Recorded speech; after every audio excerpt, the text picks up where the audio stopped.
Interroger Assad Moueb sur cette entrée en jeu de l'accompagnateur Rénov'. De quoi parle-t-on exactement ? Alors, de quoi parle-t-on ? C'est un tiers de confiance qui a été installé par la loi climat et résilience de 2021, dont les contours ont été précisément tracés par arrêté du 21 décembre 2022, qui oblige en fait tous les ménages qui vont solliciter des primes à la rénovation, telles que MaPrimeRénov', à passer obligatoirement par ce tiers de confiance pour se voir financer ces travaux de rénovation énergétique. Et ça, c'est une bonne nouvelle, non ? Non, c'est une très bonne nouvelle parce qu'aujourd'hui, il faut être franc, il faut être clair. Qui s'y retrouve dans l'arsenal administratif, la jungle administrative de MaPrimeRénov'?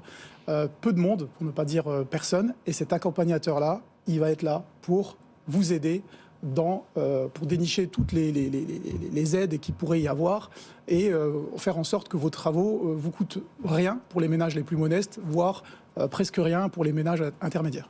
Mais en l'occurrence, est-ce qu'il y a suffisamment d'accompagnateurs Rénov'? Parce qu'on se voit assez régulièrement pour parler du bouleversement de la bombe que représentent aujourd'hui les obligations de rénovation énergétique sur le parc locatif. Est-ce que franchement, on va avoir assez de gens? Est-ce que ça ne va pas plutôt freiner la machine? Alors effectivement, il y a eu un problème de timing. L'arrêté est sorti en décembre 2022 pour rendre cela obligatoire au 1er janvier 2023 et pour d'autres aides au 1er septembre 2023. Donc non, la réponse est non, il n'y en a pas assez. C'est pour ça qu'on est là, on est là pour en parler, mais c'est nécessaire parce qu'aujourd'hui, il faut aller très vite dans la transition énergétique et personne s'y retrouve et personne n'est encouragé à faire ces travaux. Et l'accompagnateur Rénov', un de ses bénéfices, c'est aussi de stimuler les ménages à faire des travaux et ces travaux-là, les rendre plus ambitieux parce que l'accompagnateur Rénov' va faire vraiment un accompagnement très poussé.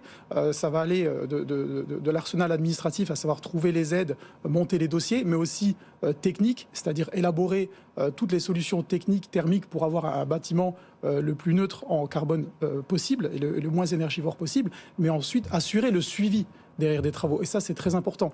Et il y a aussi un phénomène qui est nouveau dans ce domaine, c'est la dimension sociale qu'a l'accompagnateur Rénov', parce qu'il va déjà s'adresser pour la plupart aux ménages les plus modestes, parce que c'est eux qui vont avoir le plus de financement de travaux, mais aussi renseigner sur la prise en main de ces travaux, parce qu'aujourd'hui, rendre un bâtiment performant énergétiquement parlant, rendre performant un bâtiment, c'est installer des solutions renouvelables et avoir une bonne étanchéité à l'air. Et cela, c'est un véritable manuel en fait qu'on remet à l'occupant, parce que utiliser des énergies renouvelables, c'est pas comme une chaudière gaz ou fioul. Il y a une véritable prise en main à avoir, et cet accompagnateur Rénov'-là va vous accompagner jusqu'à cette phase de travaux-là. C'est-à-dire la prise en main de votre logement rénové avec des solutions renouvelables que aujourd'hui personne ne connaît et c'est relativement abstrait dans la tête des ménages. Mais encore faut-il qu'il sache où il va, et là c'est là que le rôle des diagnostiqueurs va revenir, c'est-à-dire que encore faut-il qu'il ait la note du logement, le pourquoi du comment telle note et ce qu'il faut faire. Vous allez bosser avec eux, ça va se passer comment? Oui, en fait la plupart des accompagnateurs Rénov', on revient toujours sur le diagnostiqueur. C'est pour ça que le diagnostiqueur a aujourd'hui une responsabilité qui est énorme grâce à la loi climat et résilience. Donc ça va être, la plupart des accompagnateurs vont être des diagnostiqueurs parce qu'ils vont être éligibles pour réaliser les accompagnements. Donc il va y avoir une grosse masse de diagnostiqueurs. Aujourd'hui, on commence à former petit à petit des accompagnateurs, même s'il en faut pléthore. On en est qu'au tout début. Ouais. Mais effectivement, le diagnostiqueur va être un accompagnateur au même titre que les bureaux d'études et les architectes. Mais c'est vrai que les pouvoirs publics comptent plus sur des diagnostiqueurs parce qu'il y a cet effet de massification des opérateurs.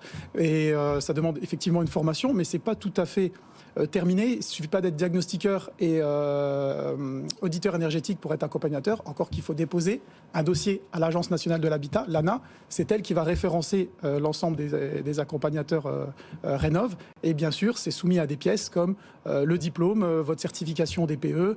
Voilà, c'est un dossier administratif qu'il faudra remettre à l'ANA, et c'est l'ANA qui qualifie les accompagnateurs et qui va les référencer dans un annuaire. Mais c'est d'autant plus important, Assad, qu'il y a des gros sujets, on en a déjà parlé, sur la fiabilité des DPE, des diagnostiqueurs eux-mêmes. En gros, là, il va falloir vraiment aller double-checker la personne de confiance qu'on va choisir, quoi.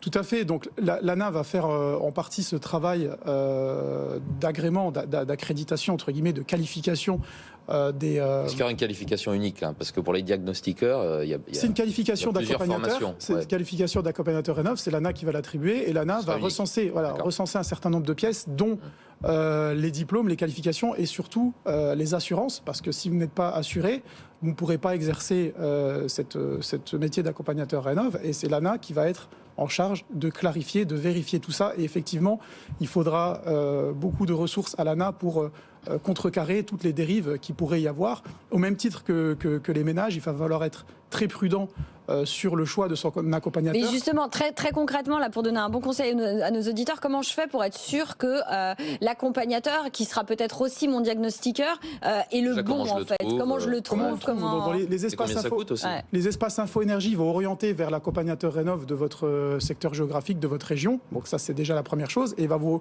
envoyer vers un accompagnateur Rénov' qui sera agréé, puisqu'il sera sur l'annuaire de l'ANA, ou alors il faudra y aller directement sur l'ANA ou dans les espaces conseils. Mais on va le payer plus cher, mon diagnostiqueur, qui sera aussi mon accompagnateur, ou pas? Concrètement, la mission, le contrat Logiquement, oui. Logiquement, oui. Et puis de toute façon, l'accompagnement est pris en charge, soit en totalité pour les logements les plus modestes, soit en grande partie pour les ménages intermédiaires. Voilà.